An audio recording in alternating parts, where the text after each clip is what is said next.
The very interesting thing about what's happened in India in the last 3-4 years, and in a way, Navneet says we're going to be a unique growth story, is we're the only democracy which became a democracy before it industrialized. UK, USA, Japan, these countries became democracies after they industrialized, right? And because we've got this unique paradigm going, where democracy and free market interplays with each other, you end up creating every 10, 15 years a step change in the Indian economic story. I think the last 4 or 5 years, the big step change has been partly by this government, to a lesser extent by the preceding one, several different initiatives which have made it very hard to transact in cash, and especially made it hard to transact whilst evading taxes. So whether it's buying jewelry, whether it's buying real estate, whether it's buying land, it's become very difficult in India to buy anything with large amounts of cash. And that's very evident. You can see jewelers across the country suffering because several tax changes have been made by this government, which has made it close to impossible to buy more than 2 lakhs. 2 lakhs would be what? More than $1,500 worth of jewelry. It's become more difficult to buy more than, $3,000 worth of jewelry with cash if you don't show your biometric ID. So the government's taken several steps, this is just one of many, where they made it almost impossible for you to take your untaxed cash, try to turn it into gold and hide it from the taxman. Ditto with real estate. I migrated to India a decade ago from the UK.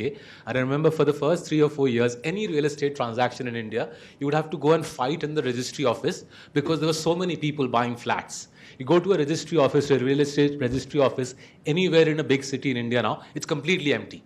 It's completely empty. People who were buying those flats with their black money have figured out something else to do with their money. So this is a big deal.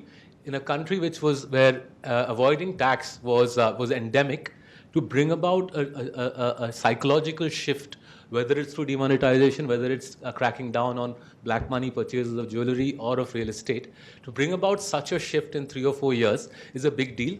The benefits of that you can see in direct tax collections. Direct tax collections in India have grown at 18 to 19%, I think 3 years in a row now.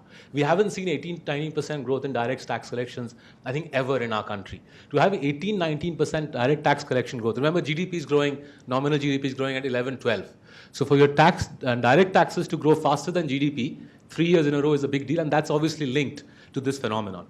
That in turn, this whole thrust towards cracking down on tax evasion, bringing cash into the financial system, into bank deposits, is driving the financialization of savings. So the last 3 years, unsurprisingly, have been the first 3 years in Indian history where household financial savings have been in excess of household physical savings. So the last couple of years, we've done around $250 billion per annum of household financial savings. First time in Indian history, that number has exceeded the amount of money we put in real estate and gold. Just to cast your minds back to 4 or 5 years ago, we used to put around $300 to $350 billion a year into buying flats and buying gold, a phenomenon which resulted in Bombay real estate becoming more expensive than real estate in almost any Western market, barring New York and Tokyo. So rental yields in Mumbai, rental yields in Delhi are still 2% because of that the lagged effect of a decade of black money pouring into real estate. So as we move away from that era of black money and savings flooding into physical assets, we're now seeing unprecedented flows into the financial system. So our mutual fund companies, our mutual fund equity assets are now around 130 billion. In the last 4 years, Indian mutual funds have received more flows than in the entire history of the country put together.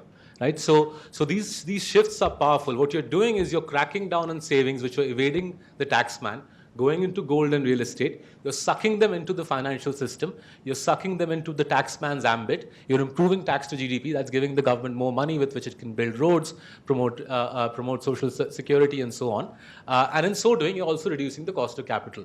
So the 10-year bond yield in India 15 years ago used to be 15, 16%. The 10-year bond yield today, after a year in which it's risen, 10-year bond yield today is 8%. And we're all sort of wringing our hands saying, oh my God, the 10-year bond yield's gone from 6.4 to 8%. But what we're forgetting is in the last 10, 15 years, we've halved the we've halved the risk-free rate in India, which is obviously a big deal. For a country to drop its risk-free rate of return from 16 to 8% is a big deal. So these are big changes, and I stress again, there's no sort of magical political force which drives this. This is a unique interplay, I think, of the sort which we've not seen and it's elsewhere in Asia. I don't think we've seen it in the developed world, where you're having a democracy interplaying with free market economics, and every 10, 15 years, you produce a step change in the quality of the economic growth story, which is why, as Navneet's chart showed, for 50 years, this country has improved its growth rate. There is nowhere else in the world where over 50 years, over 5 consecutive decades, you're improving your savings rate, you're improving your investment rate, you're improving your GDP growth. That story is without precedent in the world, and which is why I think there's a great deal of confidence amongst us that this story can sustain over the next 20, 30 years.